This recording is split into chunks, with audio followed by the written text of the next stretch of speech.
Agora eu quero retomar aqui a nossa conversa sobre a sanção contra o ministro Alexandre de Moraes e trazer aqui numa ilustração para vocês quais são as punições, digamos assim, ao ministro e o que significa essa lei Magnitsky no sentido de aplicação dos últimos tempos. Então aqui, nós temos essa lei que permite aos Estados Unidos punir estrangeiros envolvidos em corrupção ou graves violações de direitos humanos.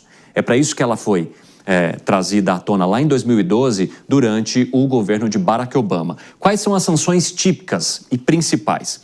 Classificações dos sancionados como Specially Designated Individuals. Isso aqui é uma lista de pessoas que significam risco à segurança nacional norte-americana. Então, a partir de agora, o ministro Alexandre de Moraes, pessoa física, passa a estar nessa classificação, como pessoa que oferece risco à segurança nacional norte-americana. Há a proibição de transações ou relacionamentos comerciais com cidadãos e empresas, de todos os tipos. E o que acontece com as empresas que, de alguma forma, abrirem espaço para Alexandre de Moraes? Elas também são punidas. E as empresas norte-americanas que perceberem algum tipo de movimentação financeira ou mobilização do ministro Alexandre de Moraes, elas também são obrigadas a comunicar o governo norte-americano sobre essas movimentações. Então, não só o ministro fica impedido. Qualquer empresa que se relacionar também tem de prestar contas ao governo norte-americano. Há também o congelamento de bens, mas as informações são de que Alexandre de Moraes não tem bens nos Estados Unidos, nem faz movimentações financeiras com empresas de lá, e proibição também de entrada nos Estados Unidos, mas essa questão já estava resolvida desde que houve a revogação do visto dele, recentemente também pelo governo norte-americano. A gente fala sobre esse tema e eu quero conversar agora com o Daniel Toledo, que é o nosso convidado, é o advogado especialista em direito internacional e imigração. Doutor, seja muito bem-vindo, muito obrigado. E eu quero entender do senhor de que maneira também que Alexandre de Moraes passa a ser visto pela comunidade internacional a partir da aplicação de uma lei que já puniu centenas de pessoas nos últimos tempos, mas pessoas envolvidas com questões muito críticas em seus países. Boa noite. Boa noite, Evandro. É um prazer imenso estar aqui com vocês de novo. Vamos lá. Primeiro, nós precisamos entender, no cenário global, o papel dos Estados Unidos e a influência dos Estados Unidos, principalmente na Europa. Nós temos aí, vamos voltar um pouquinho no tempo, vamos lembrar o que aconteceu com os oligarcas russos, com as pessoas ligadas aos oligarcas russos e também até aquele corredor do Nikita Mazepin, que corria na Fórmula 1 e que foi demitido imediatamente após algumas sanções colocadas contra a Rússia e os apoiadores do Vladimir Putin. Eu imagino que, na sequência, é mais ou menos isso que deve acontecer com Alexandre de Moraes e os próximos sancionados pela Lei Magnitsky, apesar de eu não concordar que a Lei Magnitsky ela tenha sido criada para esse tipo de situação. Mas ela pode ter sido, sim, interpretada para esse tipo de situação e por isso que ela foi aplicada ao Alexandre de Moraes.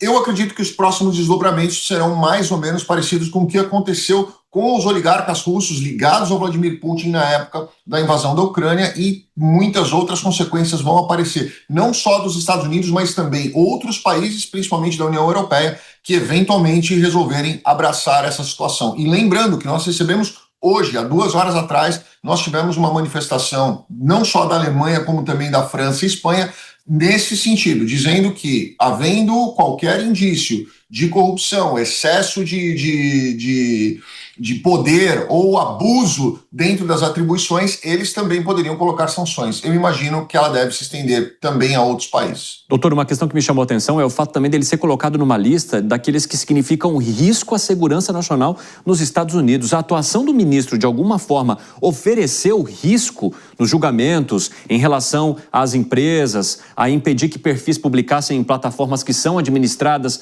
por sócios ou empresas americanas. Em algum momento ele ofereceu esse risco que o país menciona para a aplicação dessa lei? Sim e não. A gente precisa dividir isso em 2 pontos. Primeiro, por favor, ele está dentro do direito dele, dentro do direito brasileiro, inclusive dentro da lei brasileira, quando ele exige que tenha representante e tenha base, endereço e representante no Brasil. Isso está escrito na lei brasileira, ou seja, quando ele exige que uma das plataformas, qualquer uma delas, tenha um representante no Brasil para receber intimações e responder por essa empresa, ele está certo com relação a isso, porque a lei brasileira diz isso. Mas quando ele manda uma intimação através de uma carta rogatória para os Estados Unidos, exigindo que uma empresa sediada nos Estados Unidos cumpra uma ordem emitida no Brasil, não, ele extrapolou totalmente o seu direito e a sua jurisdição está muito além foi muito além daquela que realmente lhe cabe. Então, sem dúvida nenhuma, houve sim violação da lei internacional, ele extrapolou o seu poder quando ele mandou uma rogatória para ser cumprida nos Estados Unidos por uma ordem que se referia à legislação brasileira, onde a jurisdição dele está admitida e onde ele poderia efetivamente exercer o cargo dele e o direito dele. Além disso, é abuso sem dúvida nenhuma e sim, cabe a Magnitsky nesse caso e caberiam também até outras sanções que eu acredito que devem estar a caminho. E, doutor, essas sanções em relação às questões financeiras, ao uso de redes sociais, isso tudo desidrata, digamos assim, a vida de uma pessoa que é punida pela lei Magnitsky? Isso pode acontecer de maneira intensa com o ministro Alexandre de Moraes na prática? Sem dúvida nenhuma, porque nós não estamos falando só de bloqueio de contas ou bloqueio de bens, como eu até citei aí um exemplo que pode chegar a esse extremo, como aconteceu aí com os oligarcas russos, mas nós temos aí os cartões, a maioria dos cartões que nós todos usamos são de bandeira Visa, Mastercard ou Amex, são as bandeiras mais comuns que a gente vê acontecendo, e os bancos brasileiros não emitem outros cartões que não sejam dessas bandeiras, né? Então a gente acaba percebendo aí que ele vai ficar sem cartão de crédito, porque os bancos não vão conseguir fazer operações em nome dele nessas plataformas que são americanas e controladas pelos Estados Unidos, pela legislação americana, então ele não vai conseguir fazer isso, ele não vai conseguir fazer uma transação internacional e ele está proibido de fazer transações em dólar, que é a moeda americana. Então isso vai, com certeza absoluta, tornar a vida dele muito mais difícil. Doutor, só para a gente arrematar, a lei Magnitsky está sendo aplicada sobre um indivíduo, Alexandre de Moraes, mas tudo aquilo que ela representa, a crise diplomática que ela pode levantar, prejudicaria também outros brasileiros que queiram entrar nos Estados Unidos ou em eventos esportivos, ou enfim, a participação de brasileiros nos Estados Unidos e que dependeriam de visto para isso? Evandro, vou dividir em duas partes, porque eu acho que essa parte é muito interessante. A Magnitsky, ela não é restritiva a um indivíduo, ela pode ser aplicada ao indivíduo e uma entidade. Eu entendo que uma entidade, muitas pessoas me perguntaram hoje, poxa, mas podemos aplicar sobre o Supremo como um todo?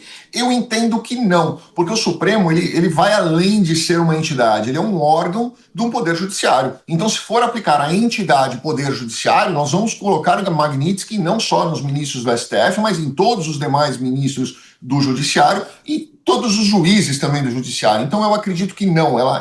Eu entendo que a Magnitsky ela tem que ser muito pontual contra a pessoa que fizer algo contra os direitos humanos ou exercício irregular de poder, aí, ou abusos de poderes, enfim.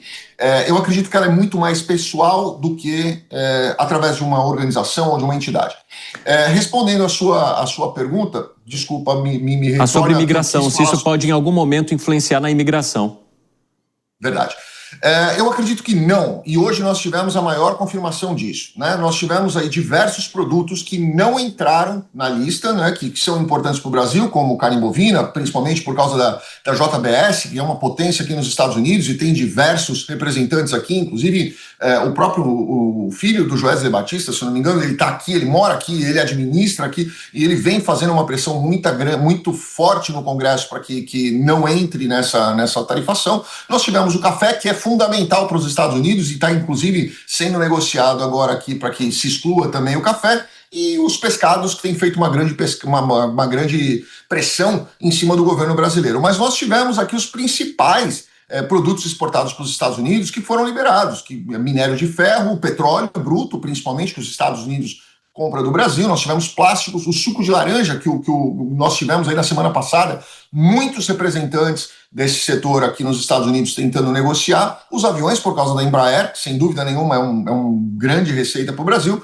e a celulose no Rio Grande do Sul, que muitas pessoas tinham questionado. Então isso foi uma demonstração de que os Estados Unidos não estão contra os brasileiros, eles estão contra alguns pontos específicos que precisam ser ajustados aí.